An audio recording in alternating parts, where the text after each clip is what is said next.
আসসালামু আলাইকুম এভরিওয়ান, সবাই কেমন আছেন? আশা করি সবাই আল্লাহর রহমতে ভালো আছেন। আমিও আল্লাহর রহমতে ভালো আছি।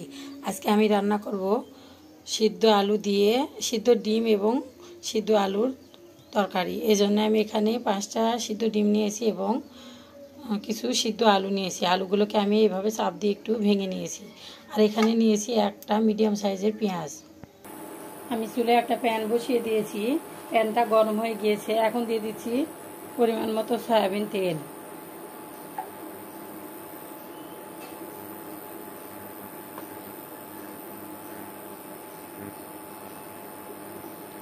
তেলটা গরম হয়ে গিয়েছে। এখন দিয়ে দিচ্ছি আমার সিদ্ধ করা ডিমগুলো আমি একটু চাকু দিয়ে একটু হালকা করে কেটে নিয়েছি, যাতে তরকারি ঝোলটা ভিতরে ঢুকে।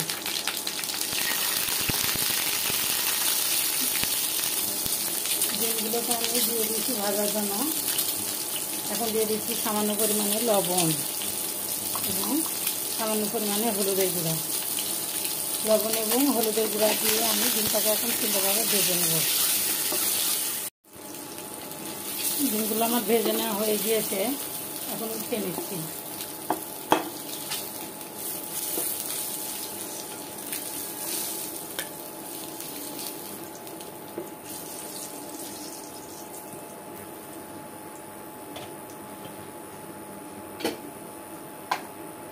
এখন এই তেলের মধ্যে দিয়ে দিচ্ছি পেঁয়াজ কুচিগুলো।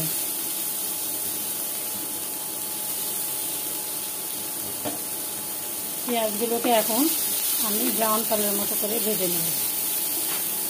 পেঁয়াজগুলো আমার ব্রাউন কালারের মতো ভেজে নেওয়া হয়ে গিয়েছে। এখন দিয়ে দিচ্ছি 3 টুকরা দারচিনি এবং 2 টুকরা তেজপাতা। দারচিনি এবং তেজপাতাগুলোকে আমি একটু তেলের সাথে ভেজে নেব। এখন দিয়ে দিচ্ছি 1 চা চামচ আদা রসুন বাটা। আদা রসুন বাটাগুলোকেও আমি তেলের সাথে একটু ভেজে নেব। আদা রসুন বাটাগুলো ভেজে নেওয়া হয়ে গিয়েছে। এখন দিয়ে দিচ্ছি সিদ্ধ করা আলুগুলোকে একটু নেড়ে ফেলে নিচ্ছি। এখন দিয়ে দিচ্ছি 1/2 চা চামচ হলুদের গুঁড়া, 1 চা চামচ মরিচের গুঁড়া, 1/2 চা চামচ ধনিয়ার গুঁড়া এবং স্বাদ মতো লবণ। সবগুলো উপকরণ আমি নেড়ে চেড়ে মিক্স করে নিচ্ছি। পর্যায়ে আলুগুলোকে আমি একটু ভেঙে নেব।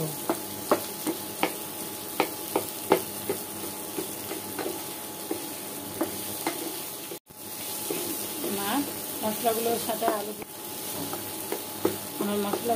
আলুগুলো মিক্স করে নেওয়া হয়ে গিয়েছে। এখন আমি একটু নেড়ে চেড়ে কষিয়ে নেব।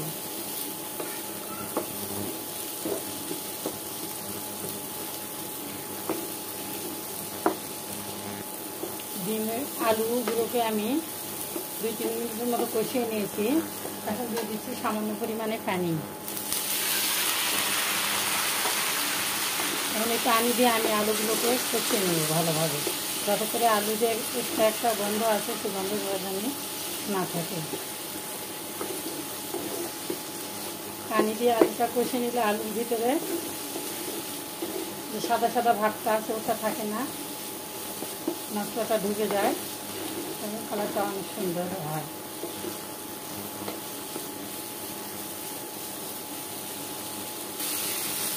পানিটা শুকিয়ে গিয়েছে। এখন আলুগুলোকে আমি সুন্দরভাবে কষিয়ে নেব।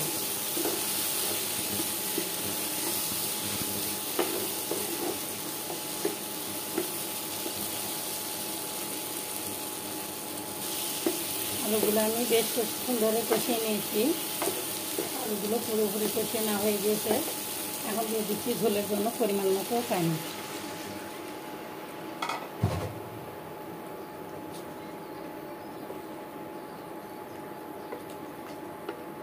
পানি দিয়ে আমি এখন ঢাকনা দিয়ে ঢেকে দিব বলক ওঠা পর্যন্ত।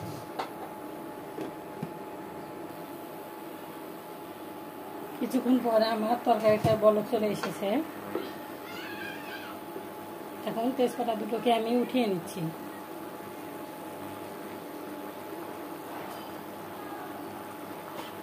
এখন দিয়ে দিচ্ছি আমার ভেজে রাখা ডিমগুলো।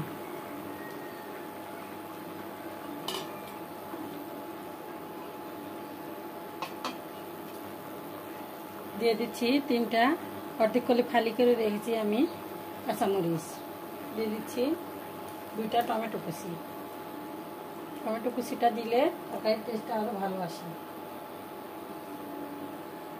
এখন আমি নেড়েছে ঢাকনা দিয়ে দিচ্ছি আরও কিছুক্ষণের জন্য।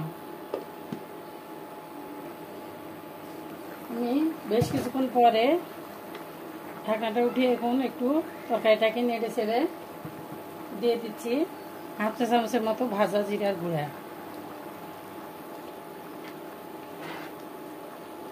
ভাজা জিরার গুঁড়া দিয়ে আমি 2-3 মিনিট পরে এখন চুলা থেকে নামিয়ে নিচ্ছি।